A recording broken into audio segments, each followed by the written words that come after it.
Welcome back from the ad break. You are still watching Prime Live. Now, today we have a conversation with a woman of strength, resilience, and purpose. Her name is Innocentia Fhulufhelo Rambau, who is an electrical engineering graduate turned powerhouse entrepreneur and a philanthropist and an activist. Innocentia is also the founder of the Women of Worth organization, a published author, and a certified coach. Today, we dive deeper into more of her personal side and her journey, and her identity as a writer and what she wishes people could take away from her book. Thank you so much for joining us on Prime Life, Innocentia. Can you please unmute yourself?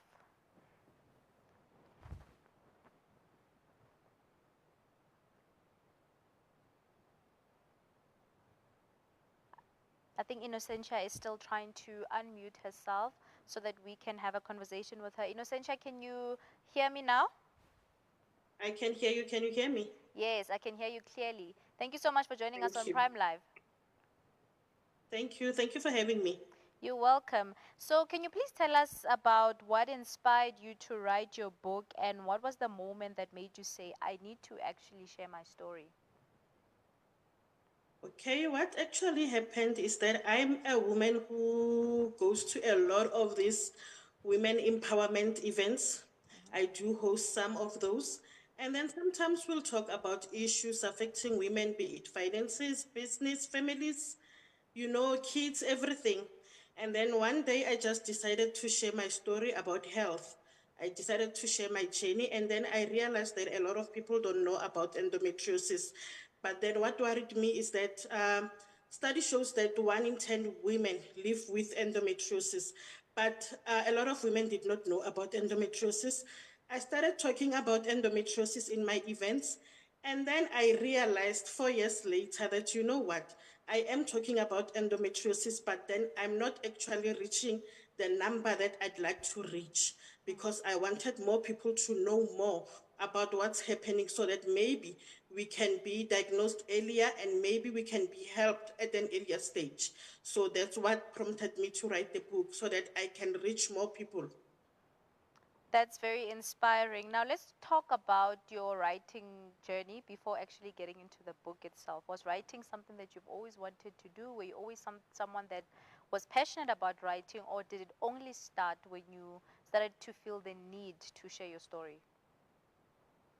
You know, that one, I cannot actually say that it's something that I've been doing, but then, when you grow up, you experiment with a lot of stuff. And then at some point, being a teenager, I remember I used to write. I don't know if most girls go through that, but then I would write a little bit of poems here and then. So, but then I was good at writing. Even at school, I was good, but then I never followed it. I never had passion to say, until I decided, you know what, let me put this story in a book. Mm. So I think I only got serious now. Mm. And I know the writing journey is not an easy one, or writing a book, especially coming from the place of writing from a heavy story. Can you tell us about the journey and the challenges that you faced and how you actually overcame them to a point where you managed to publish the book? Okay, when I started to write the book, um, it took me long actually to get the book published, because with endometriosis, the symptoms, like, they just appeared one at a time. Sometimes I think that I'm done, and then something just pops up. Like, I remember in 2023 when I thought I was done, and then only to find that the endometriosis is busy spreading, and then I developed a new symptom, something new that I never knew that was related to endometriosis. I felt very sick at the time, and then I had to stop. And then after taking care of myself, when I got better, that's when I started to write again. But then I found that there's always something new with endometriosis. It doesn't stop, and I was never ever going to finish. So at some point, I had to say, this bit is enough for now. This is what I have for now. Because actually, if you read my book, you will. I'm writing about my own journey. I am trying to bring awareness about endometriosis, but I'm bringing awareness about endometriosis based on my own story, based on my own journey. So yeah, that's why the challenge is, because sometimes I'll think I'm done and then I'll fall sick and then something new, because in 2023 they said to me the endometriosis is actually spreading to the bowel. So that was something new that was not even in the book. So yeah. Now let's talk about the book itself. You mentioned that it's about your story, your journey, and you know how you got to experience endo.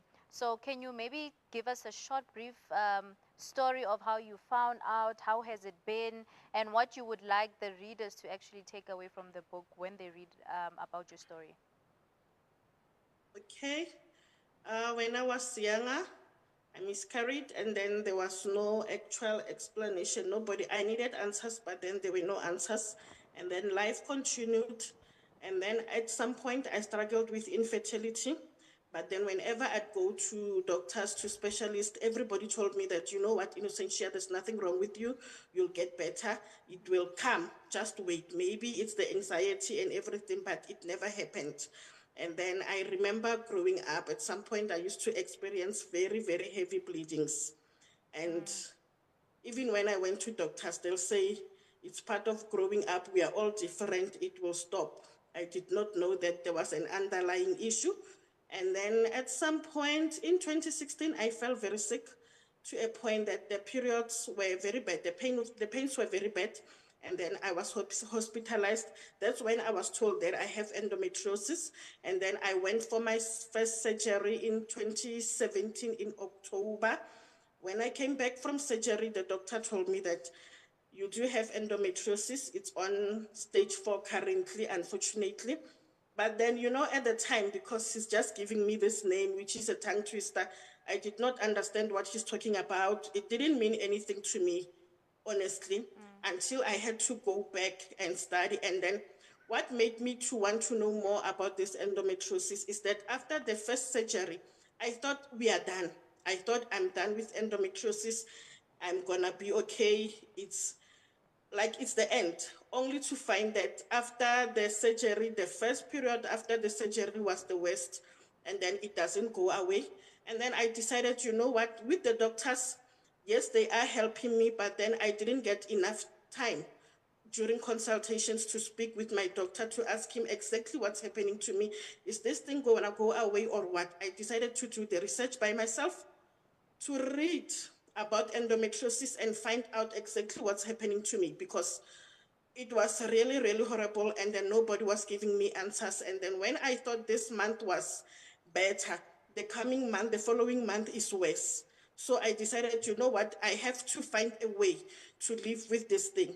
And then when I started talking about endometriosis, indeed, I did realize that even when I'm going to speak to other people, I have to stand there and know exactly what I'm talking about.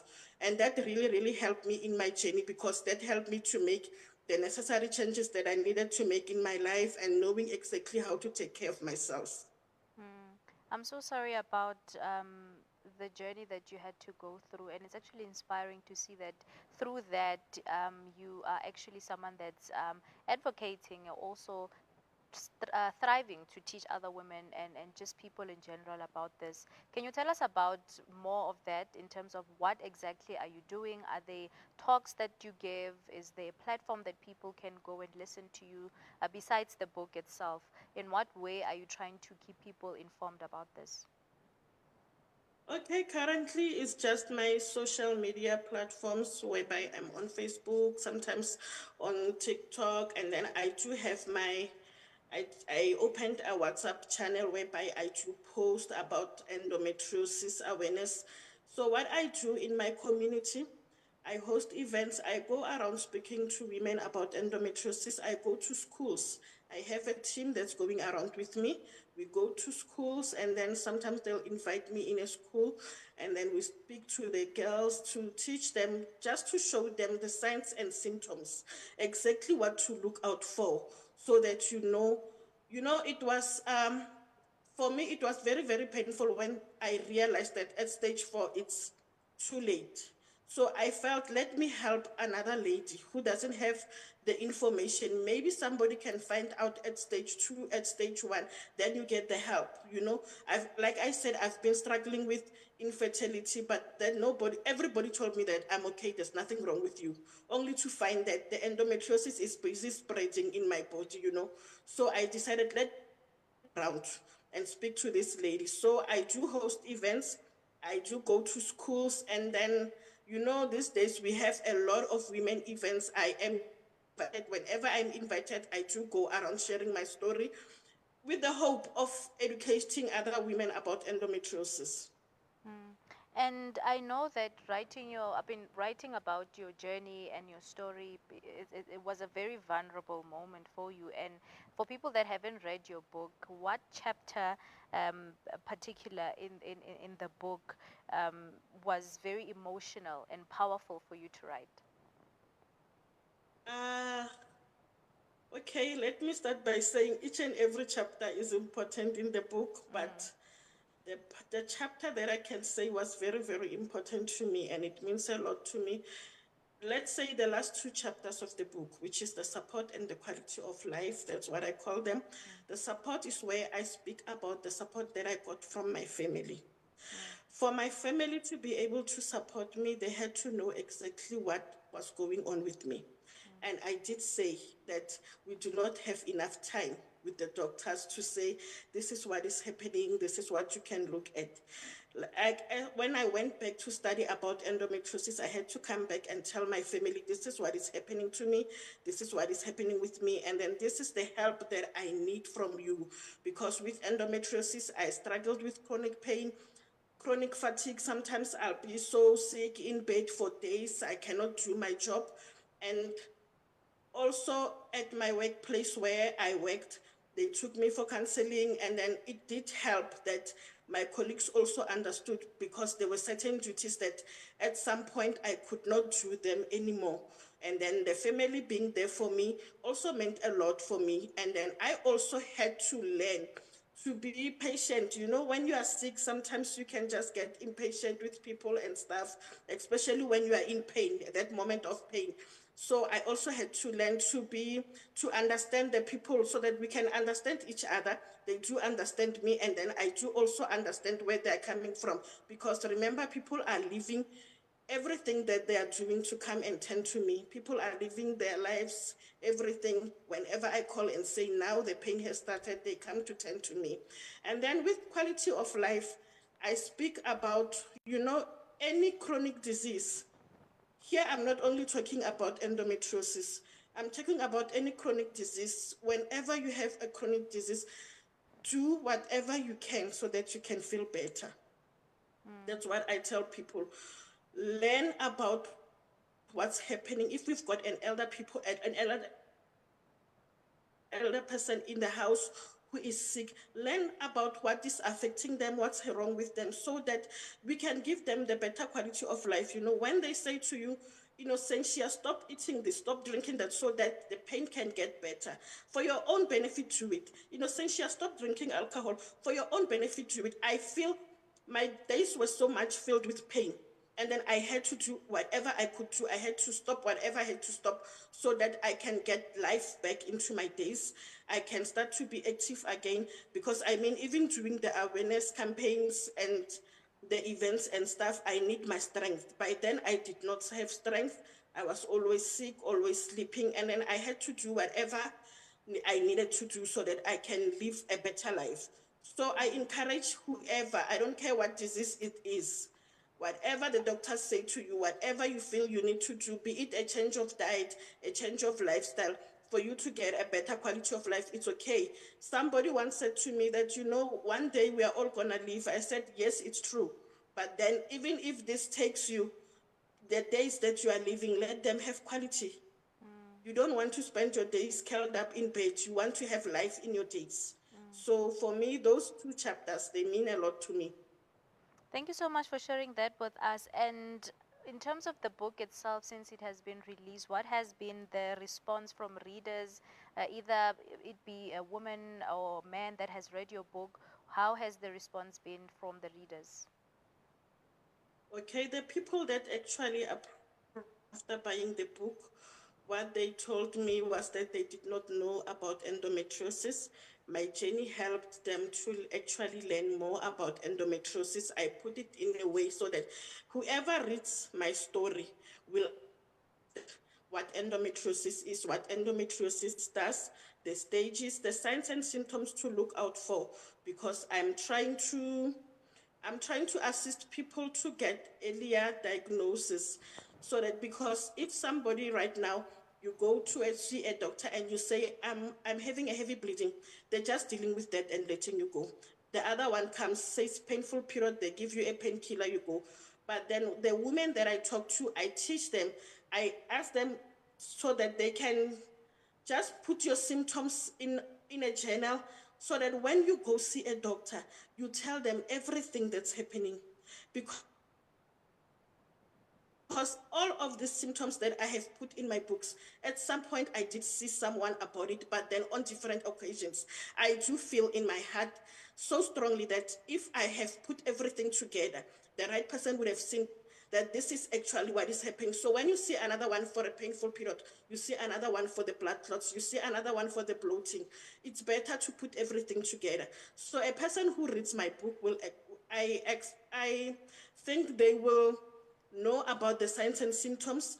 I give the ways that I use to cope with the pain. I strongly discouraged prolonged use of painkillers, because at some point I overdosed due to the pain. It was not going away. So I do give tips on how to deal with the pain whereas you are waiting to see a doctor or to go to the hospital. So those are some of the things that they can find in my book. But then I am sure after reading my book, you will know more about endometriosis, but generally based on my story. Mm. And I know that writing a book or writing this book was not just about informing other people. I'm sure it has done a lot for you also. Tell us about the healing and especially mentally, emotionally, or even spiritually that it has done for you, this whole writing of the book. Yeah, at some point I was not where I am today. At some point I was at a place where I lived in chronic pain. I could not do anything, and then it was frustrating for me and everybody else around me. Like, you cannot just go around saying to everybody, I'm in pain, I'm sick each and every day. Mm, But then people get frustrated whenever you cannot do what you are supposed to do. mm, Writing the book, I had to go and study, actually, like I've been saying throughout the interview. It helped me to make the necessary changes to my life, and then also to realize that, you know what, this thing has attacked my life. I did not deserve this. I don't know why it happened. And when you get sick, you get a lot of questions, and you don't know why this chose you, actually. But then I decided, you know what, I need to have a fighting back mentality. I need to be strong, because I cannot live like this.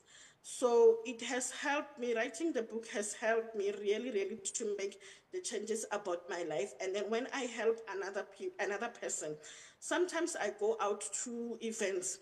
You'll find that I get other information, another piece of information that I did not know before. So it's actually helping also me with my healing process, the journey, and everything, my day to day life.